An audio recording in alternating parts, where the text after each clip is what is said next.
My guest today is Rikki Klieman, who you may know from television as an analyst, which is her most recent career, but she's had numerous careers.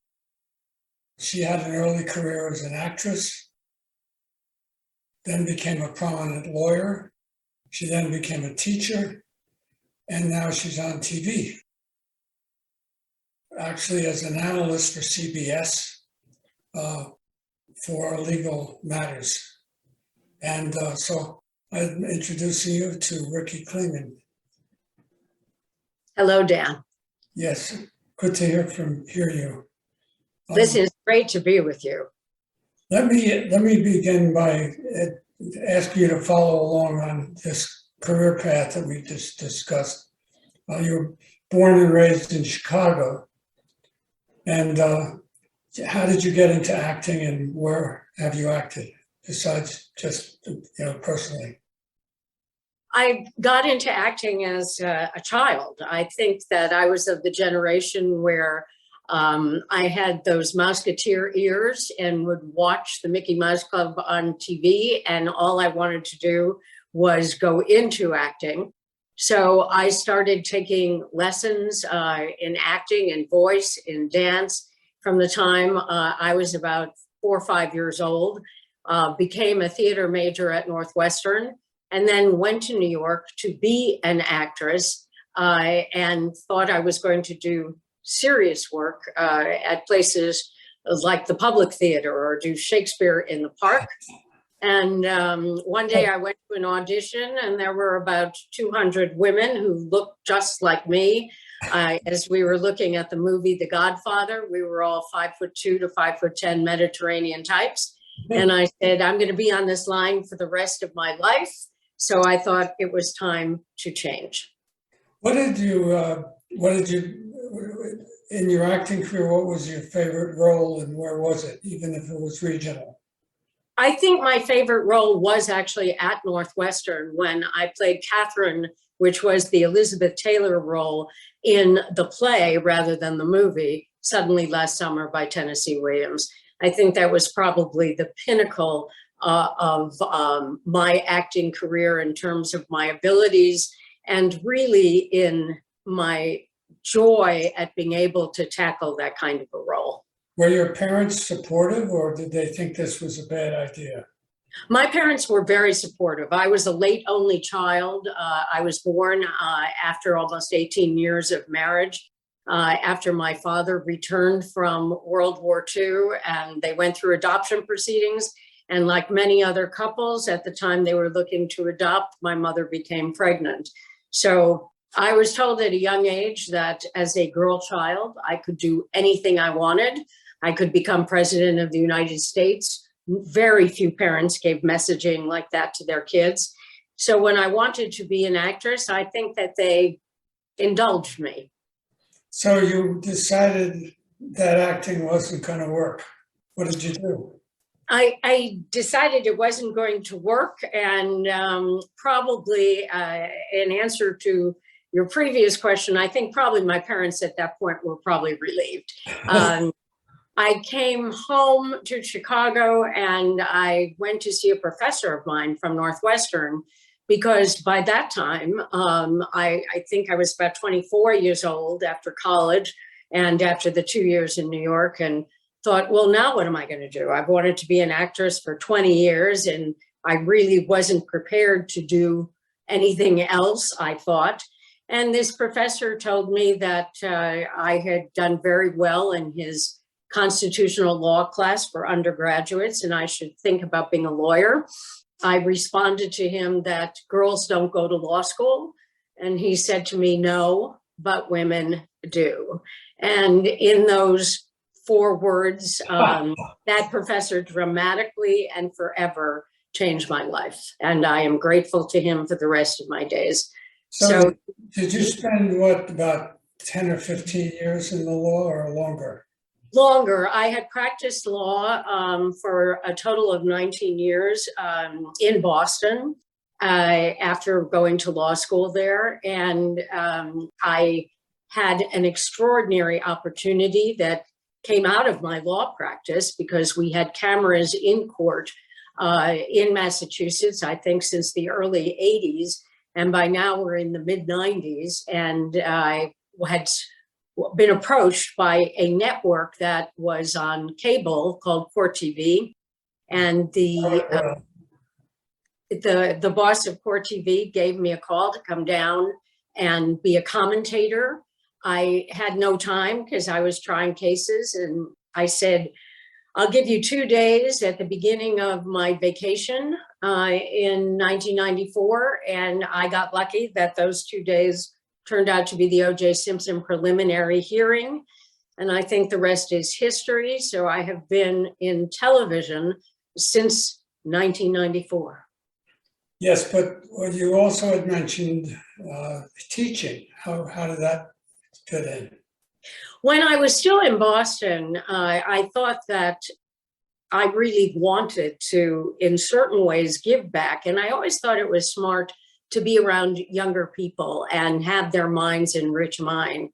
And at first, I became an adjunct professor. I taught legal writing at Boston University Law School. I wound up also teaching trial advocacy in an intensive course at the Harvard Law School, as well as becoming an adjunct professor at Boston University and later in New York at Columbia University, all in the area of teaching a form of trial practice. And at Columbia, I used Court TV cases, and the course was called Trial Practice in Major Current Cases.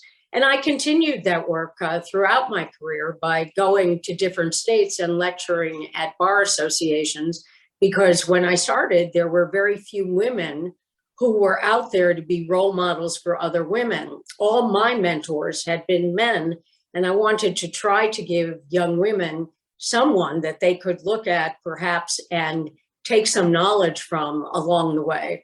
So I've always enjoyed teaching along with my legal career, which brings me to my present job, which clearly had my name on it. Which is? Well, I think that if you look at the careers in total, and you look at an acting career plus a legal career as a practicing lawyer, plus a teaching career, that all of those combine to make a better legal analyst on television. And I've been doing that since anchoring at Court TV, and now in this incarnation at CBS National News, I've been doing that since 2013. What comes to mind as a particular case that you've talked about on CBS? I think that I can go from the beginning and look at the highlight of my first summer of 13 in working at CBS News, and go all the way to the present day and look at the highlights of the moment, because it seems that today there is a legal case a minute.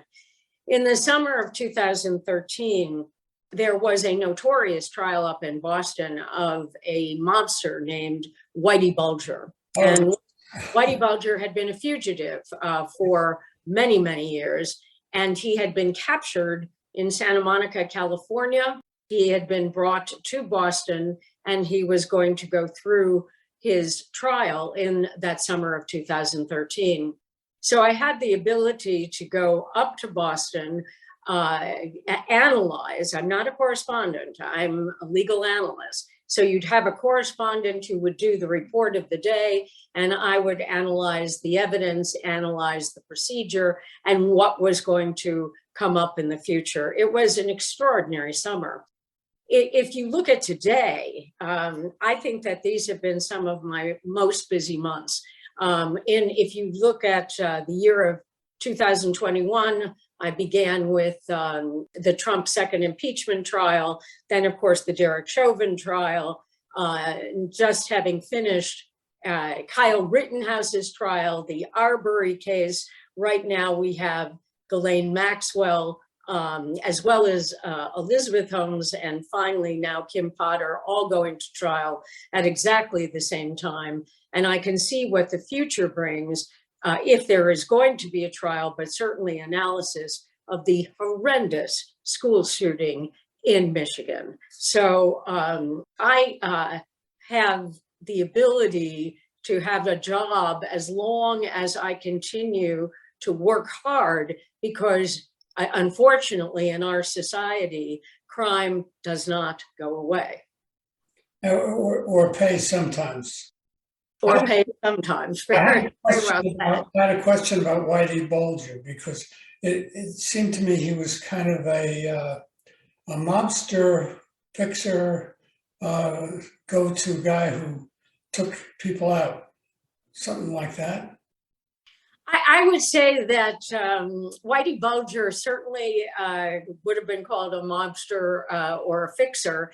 He was the head of the Irish mob in the Boston area, who then gained prominence at some point over the Italian mob in Boston. His life and times and his conviction, which involved a racketeering charge which had underlying crimes of many, many murders. Whitey Bulger has been memorialized, if you want to use that word, in various films, probably the most famous being The Departed. And he's behind bars now? Whitey Bulger went to prison, would have been in prison for the rest of his life, and at some point he was transferred to a different prison, and he was murdered within 24 hours of arriving at that prison by another inmate. Did not know that.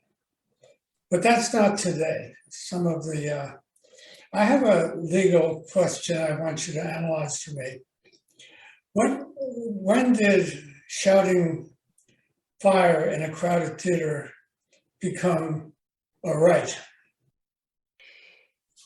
You cannot shout fire in a crowded theater, as the saying goes, and it's been part of our jurisprudence for now well over 100 years. If I looked it up, we might say it's closer to 200 years.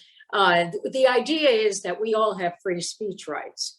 And free speech rights mean that the First Amendment, which is in fact first, give us the ability to be able to speak our mind and say what we want to say without fear of reprisal, without fear of being prosecuted for speaking our truth, whatever our truth may happen to be. However, the cliche that we all use, which is a legal term of art, is that you can't yell fire in a crowded theater, because what you are doing at that point is you are creating a situation which could lead to imminent violence. And if you have a situation that leads to imminent violence, injury, or death, that is not part of free speech. So that phrase certainly has gained a lot of common usage in the recent year, having to do particularly with the events of January 6th. Well, it seems to me that what goes on in the social media is largely the equivalent of that. Well, social media, I have to say, has become, instead of being what it was intended to be, which was a place of free-flowing ideas, the whole idea of the internet was that it could be the Wild West, because out of that would develop great ideas, good ideas, ideas for the benefit of humankind. But what has happened, and of course this is only my opinion, what's happened in the world of the internet and the world of social media is much of it has become platforms for hate. And hate speech, now we are learning more and more, will not be considered protected speech. Social media has just become very, very dangerous, particularly for young people. And it's just unfortunate. You would like to think, particularly after the pandemic, that we would be better people and we would be nicer to one another. But if you really look at much of social media, unfortunately, the haters rule over those who would spread messages of good cheer. I think I read somewhere that the Supreme Court is fishing for some kind of case that would deal with these excesses. Am I right about that? Well, I think what you're dealing with is cases trying to come up through the courts, but you're also you were also, as a society, looking at legislators and, of course, ultimately the Congress trying to deal with these issues. But it's very thorny because we have to remember the whole purpose of the First Amendment is that the government shall enact no law that will infringe on freedom of speech. So this is a very difficult area.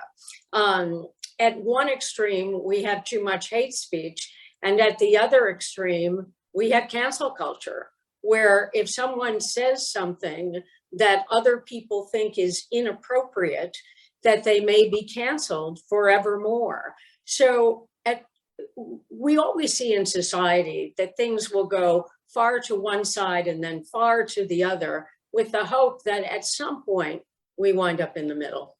I will close by my asking you, what do you like about the Hamptons? I love everything about the Hamptons. I am at my most peaceful, my most tranquil when I am in the Hamptons.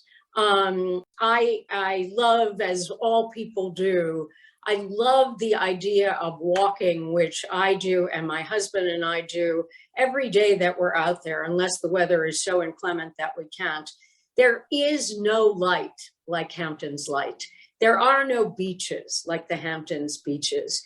And we have friends that we have made over the last 25 years in the individual communities of, from, I would say, mostly from Bridgehampton to West Hampton, since I am in the middle there in Hampton Bays.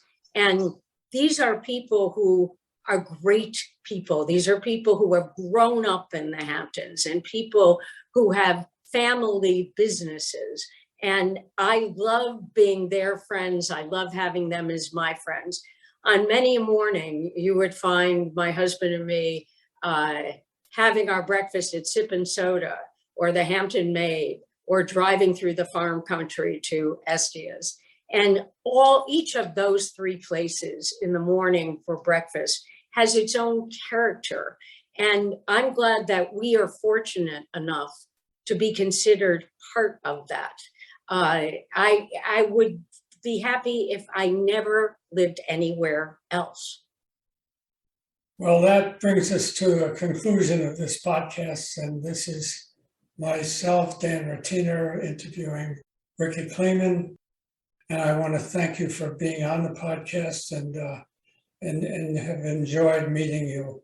As you know, we've been together for a while at times. Thank you, Dan. And there will never be a Thursday night or a Friday morning that I don't go searching madly for Dan's paper. Thank you very much.